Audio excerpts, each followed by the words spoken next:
Breaking news, breaking news, breaking news, breaking news.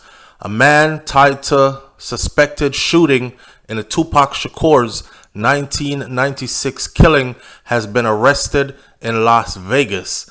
This is breaking news. Shout out to AP News. Listen, first of all, they didn't put the name of the person who was arrested, but as soon as I saw the headline, I knew who it was. This person, rumor has it in the streets that this person has always been what the streets call a snitch, or somebody that works as a confidential informant and was able to get away with things out in the streets because he was feeding information to the popo. Look at this. Las Vegas police have arrested a man in the deadly 1996 drive-by shooting of Tupac Shakur. A long-awaited break in a case that has frustrated investigators and fascinated the public ever since the hip-hop icon, the legendary Tupac Shakur, was gunned down on the Las Vegas Strip 27 years ago. There were a lot of rumors that surrounded Tupac Shakur's killing. Some people said that it had something to do with Puff Daddy, P. Diddy, a hit that he had put out on Tupac Shakur. Some people said it had to do with Big Suge Knight because Tupac Shakur was supposed to be leaving Death Row to go start his own record label and control all his masters, and he was assassinated by Suge. Those are part of the rumors. There were many other rumors out there as well. Look at the name, Duane Davis. A short research shows you that this is Keffe D. If you from back in the day till now, then you know the reputation of Keffe D. But Keffe D was arrested early this Friday morning, although the exact charge or the charges are not immediately clear. According to two officials with first-hand knowledge of the arrest, inside information, they are not authorized to speak publicly ahead of an expected indictment later on today. So later on today, we'll see cameras flashing. They'll do that whole public speech where they stand behind the podium and they'll probably say something like, after 26 long years, we have finally gotten to the bottom of this. One thing I love about America is this. They never stop working a case. They never. Even cold cases never really go cold, because the cold cases, they'll chill out for a minute, but a new detective will always pick it up. A new department head will always pick it up. They'll reopen, they'll reinvestigate, they'll look over new stuff that could help them to find out what happened. They will employ new technology to help them as well. So if you are somebody that committed a murder years ago, you're never safe from the law. Anyways, back to this story. Davis has long been known to investigators and has himself admitted in interviews and in his 2019 tell-all memoir, his book, Compton Street Legend. Now, if you're going to write a book, right, you want to write a book but not write things in the book that could send you to prison years later. Remember, there's no statute of limitation on murder. So even if 20, 30, 40, 50, 60 years go by, you can still be arrested for murder. Some crimes have a statute of limitation. 10 years go by, 20 years go by, there's nothing they can do about it because it has ran its course. Not murder. This book, Compton Street Legend by Keffe D. In the book, he said that he was in the Cadillac where the gunfire erupted during the September 1996 drive-by shooting of Tupac Shakur. Tupac was 25 years old then. He made such an impact on so many people and to the music and the acting world, to the music game and the acting world, to the rap game. And Tupac Shakur rose above all that. He became bigger than just an actor. He became bigger than just a musician or an entertainer. He became an icon. Tupac Shakur, gunned down at 25. Back to the book, though. Why would Keffe D put in the book that he was in the car? He was in that car that drove up and fired the shots. So either you're saying that you know who did it and you were sitting right next to them, or you're saying that you were the one who did it and you did it from this car. I don't know what evidence they have against him, but this is the headline that says he has been arrested. Now, the arrest comes more than 2 months after Las Vegas police raided his wife's home, July 17th, in neighboring Henderson. Documents said that the police were looking for items concerning the murder of Tupac Shakur. They never let up.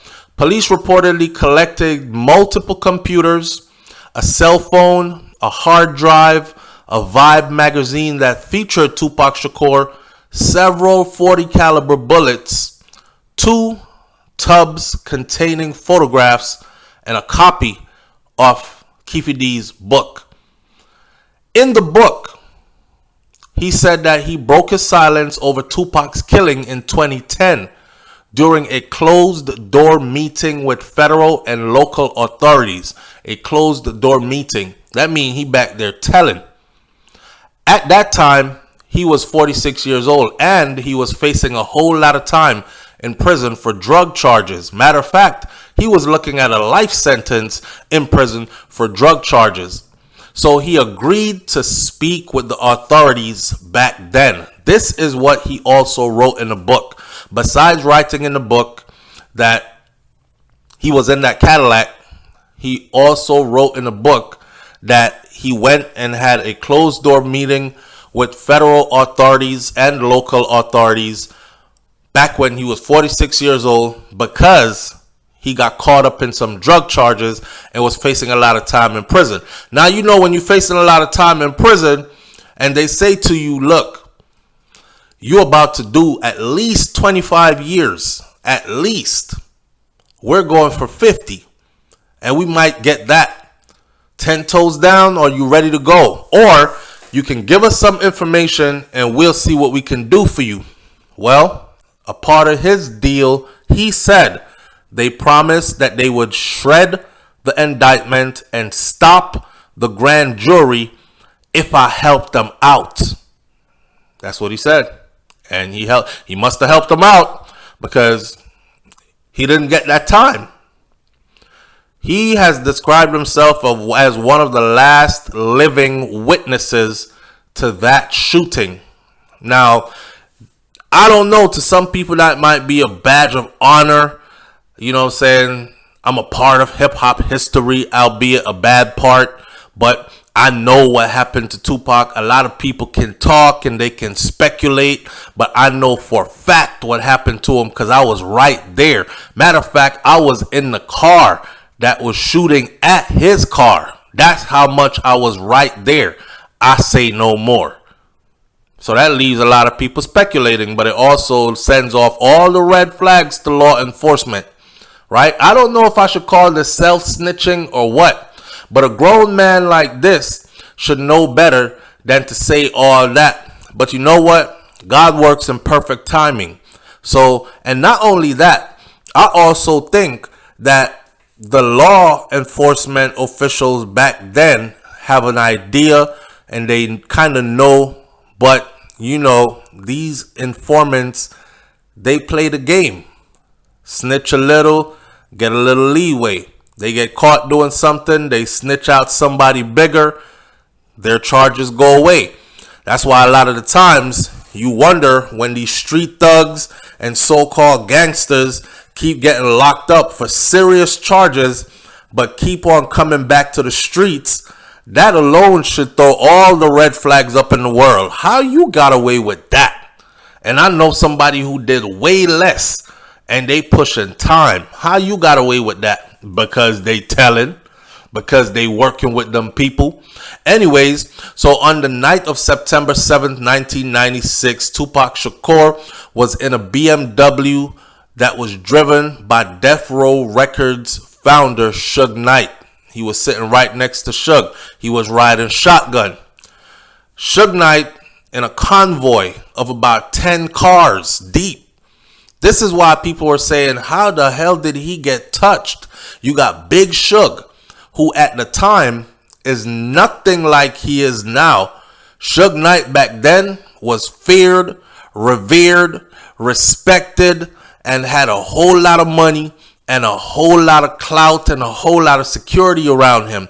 You rolling 10 cars deep and your number one star gets executed sitting right next to you in this 10-car convoy. So of course a lot of people were like, yeah, right, Suge set that up, and look at that, he got grazed. Suge was in the same car, right? Suge was in the same car and he got grazed in the head, but he didn't get a solid shot. So they were waiting at a red light when a white Cadillac pulled up next to them and gunfire erupted. Bop, bop, bop, bop, bop, bop, bop. Tupac Shakur was shot multiple times and he died about a week later. Afeni Shakur, Tupac Shakur's mom, later said that first when she got the news, she said, that's Pac. He's going to pull through. I mean, she's hurt as a mother. She's frantic as a mother, but he had gotten shot before and he pulled through, and she thought it was some simple flesh wound shot and he's going to pull through again and go make some more music about it. She said she rushed to her son's side. She said that when she got there, looking at the condition that he was in, she already knew he wasn't going to make it. She said he had lost a couple of fingers on one hand, and he had, I guess, Pac threw his hand up in the air, and whoever was shooting shot off the fingers, but he lost a couple of fingers. She said that he had lost a lung, one of his lungs, and he had lost parts of internal organs. Basically, he would never be the same again. And his talking would be different. His breathing would be different. And she said, knowing my son, he would never want to survive being like that, being half of himself, being what he used to be. You know, Tupac was energetic. He was loud. He was proud. He spoke loudly and he spoke clearly in any circle he was in. So for him to go from that to not being able to walk again, to not being able to speak at full capacity because of a breathing issue from gunshots, to missing fingers on his hand and all that. She said Pac was a pretty boy too. So all that would have just been too much for him. So my baby knew what he was doing, right? He could have fought it and came back, but he looked at his own physical form and he said, nah, I'm leaving. And he left. That was his mom's take on it. In 2018, after a cancer diagnosis, Keffe D admitted publicly in an interview for a BET show to being inside of the Cadillac during the attack. Now remember, it was in his book already, right? Then he came out and admitted it on a BET show, an interview, that he was inside of that Cadillac during the attack. He implicated his nephew, though, at the time, Orlando Anderson. Orlando Anderson, otherwise called Baby Lane, was very well known, not only in the streets to top tier gangsters, but he was very well known to law enforcement officials as well. Keffe D said he was one of the two people in the backseat where the shots were fired from. Speaking of Orlando Anderson, which is Baby Lane. So Keefe didn't say he was in there. He said he was in the Cadillac and his cousin was in the backseat where the shots were being fired from. The shooting happened shortly after a casino brawl earlier in the evening involving Tupac Shakur and others. I believe, correct my memory if I'm wrong, Tupac snuffed somebody, punched him, and I believe that person was Baby Lane, Orlando Anderson. And a lot of people said, well, if you ever thought of a killer a killing machine, a thoroughbred when it came to this gang out in the streets, put it down, walk down and bust it on you kind of person, mask up and turn up and then get ghost kind of person. This was him, and everybody knew him for that. So if you put hands on him, we already know what time it is. And they said that when Tupac Shakur put hands on him in that lobby of that hotel, and then it was televised around the world, gangsters started mounting up, and they knew what time it was because of who it was. So the shooting happened shortly after the casino brawl earlier in the evening involving Anderson, Shakur, and others. Anderson denied. Anderson is Baby Lane. He denied any involvement in Shakur's shooting, and he died 2 years later in another shooting in Compton. And even that, his whole situation, of course, came a lot more speculation. I guess that was a retaliation for the death of Tupac. We don't know. We don't know. So Tupac Shakur's death came as his fourth album, All Eyes on Me, remained on the charts with some 5 million copies sold. Now, for the streaming people of the new generation, we're not talking about streams here. Because if you ask one of these artists today, how much do you get per stream? And they'll tell you, we don't get paid per stream. We get paid per thousands of streams or something like that. They don't even understand how that goes. Tupac Shakur, at this point, had sold 5 million copies of All Eyes on Me, one of the baddest albums to this date. And guess what? This is when you had to go buy a hard copy. So 5 million sold, $15 a piece for the album, $10 of $9.99, $10 a piece for the album. Matter of fact, I think the album was like $14.95. Let's say $15 times 5 million. And you can imagine what type of money was generated. A little FYI for a lot of you who don't understand this industry too. For the older heads who've been around, you know this. You remember the time when cassettes and tape, CDs, and all that were being sold, right? And hard records. Well, that was when a lot of these moguls you see today made the most of their money. Because they didn't depend on stream. They got hard cash for each album sold. So imagine selling 5 million copies of anything at $15 a piece. Now, back to this story again. So, Tupac got nominated 6 times for a Grammy Award. And he is largely considered as the most influential and most versatile rapper of all time. If you ask anybody else, they'll tell you, yes, and he was a poet as well, and he was this and he was that. He was an activist. He was so many things. Tupac Shakur was feuding at the time, though, with rap rival Biggie Smalls. Him and Biggie Smalls have been really good friends that somehow had a falling out that had something to do with Tupac getting shot the first time around at Quad Studio in New York, right? Now, Tupac Shakur is largely considered one of the most influential, if not the greatest of all time. Him and Biggie's beef divided 2 coasts, East Coast versus West Coast, and I'm here to tell you that at that time, things got silly, right? Notorious B.I.G. was shot and killed March 1997. Now, at the time, both rappers were in the middle of an East Coast, West Coast rivalry that primarily defined the hip-hop scene in the mid-1990s. Greg Kading, a retired Los Angeles police detective who spent years investigating the Shakur killing, and he even wrote a book about it, he said that he would not be surprised by Davis's indictment and his arrest. Because what? He was probably always on the radar. It's so long overdue, Detective Kading said to the Associated Press during a recent interview. He said that people have been yearning for him to be arrested for a long time. He's speaking about Keffe D. It's never been unsolved in our minds. It's been unprosecuted.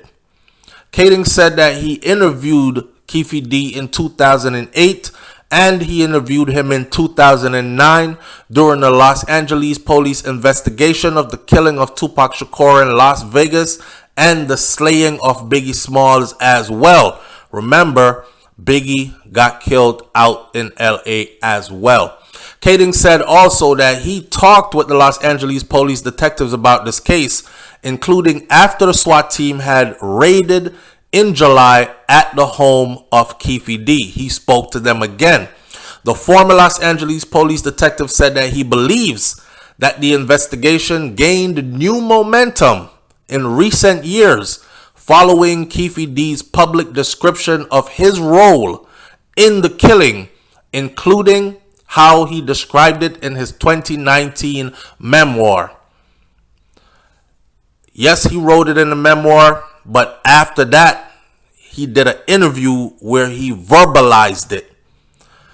It's those events that have given Las Vegas the ammunition and the leverage to move forward, Keffe said. Prior to Keffe D's public declarations that he was in the car, and matter of fact, his cousin Baby Lane was in the back seat where the shots were coming from and all that. Prior to that public declaration, the case was unprosecutable as they stood. He put himself squarely in the middle of this conspiracy, right? This is what the detective said about Keffe D. He put himself squarely in the middle of this conspiracy. He had acquired the gun. He had given the gun to the shooter, and he had been present in the vehicle when they hunted down and located Tupac Shakur and Suge Knight. What does that sound like to y'all? That sounds like somebody that's going to prison for murder to me. You acquired the gun? You said all this about yourself? Was he chasing clout? Was he trying to sell 1 million copies of his book? What was he thinking? He acquired the gun. That means you sourced it. You got it. You handed it to the shooter. You sat in the same vehicle with the shooter. You rode around with the shooter till you found the target. You watched the shooter kill the target, and then you stayed quiet for 20-something years. Yeah, you going to prison. Keffe noted that Davis or Keffe D is the last living person among the 4 people who were in that vehicle from which these shots were fired at Tupac Shakur that night. And he had been calling for his arrest years now. Wow. He is the last living person of the 4 people who are said to have been in that vehicle that night. The other persons were Anderson, which is Davis's nephew. That's Baby Lane. Then you had Terrence, which Bubble Up Brown, and you had DeAndre Freaky Smith. Those were all dead and gone. In a concerted effort of conspirators, Keffe said, adding that he believes that because the killing was premeditated, that Keffe D could face a first-degree murder charge. All the other direct conspirators or participants, they're all dead. They're all dead.